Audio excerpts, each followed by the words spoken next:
Broken Rings by Emily A. Dinwiddie. Brianna, an enterprising young lady, pedals her bicycle into the small English village with a determined purpose. She loved helping people, whether it be with herbs or counseling in the way of hypnotherapy. She had contacted the owner of a flat and shop days before to secure the location. She had endured so much recently, her husband dying, the accusations of ordering her husband killed, accusations of being a witch, theft of her beloved dogs. To be honest, how could she have planned for her husband to be killed in a true accident? His car was crushed between two lorry trucks on the way home from work. When the police showed up at her door, they told her that there wasn't much left of the car or him. The only way she was able to identify him was by the wedding ring on his dismembered finger, which was still attached to the steering wheel. She returned home after the body identification to find the door broken and her dogs gone.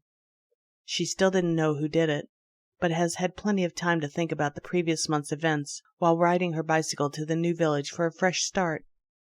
The moving van was already there as she pulled up to her new home, with the movers and some furniture standing outside the front door. She smiled as she pulled her bike to a stop at the front door.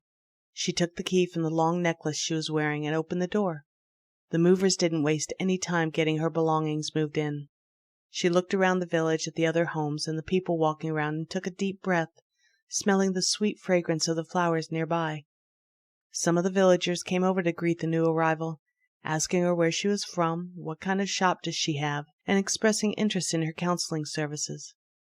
As the movers were taking her bed out of the van and moving it into the house, she steps back into the street a little too far. One gentleman, George, is standing across the street, watching with unusual interest at Brianna. Suddenly, there is a screech of car tires from near the church. The car comes tearing around the corner straight towards Brianna. The villagers have all moved off and are chatting about the new arrival. George sees the danger.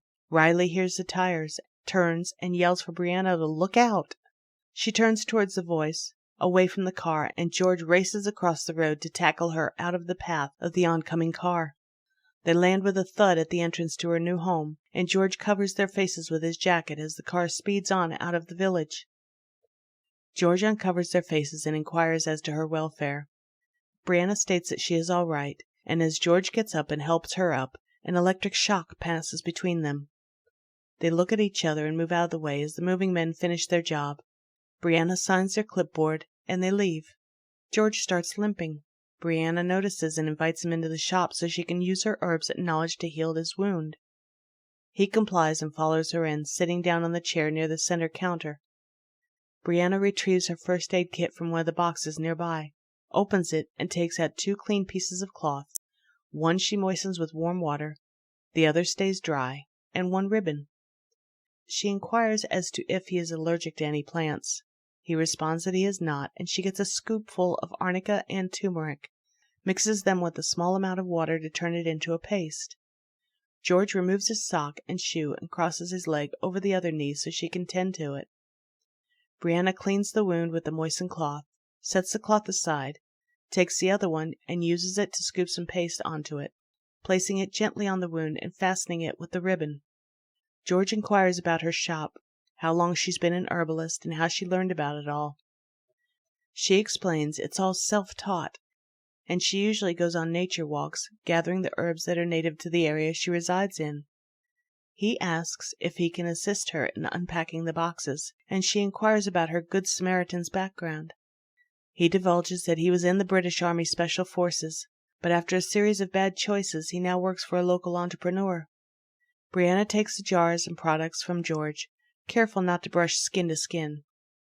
George asks about her background, and she wonders how much to tell him, not wanting to taint their newfound friendship. She tells him about the recent events which brought her to the village, the car wreck killing her husband, the accusations from her late husband's sister, and her dogs being stolen on the night her husband died.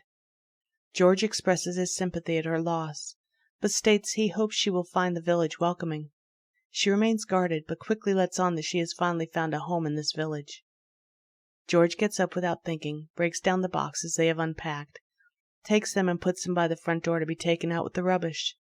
He checks his ankle, finds it's on the way to being healed already, takes the bandage off, placing the ribbon on the first aid kit, and tosses the bandage in the trash bin. Brianna goes over and fixes a cup of tea for them both. George expresses his curiosity that she had 2 teacups sitting there at the ready.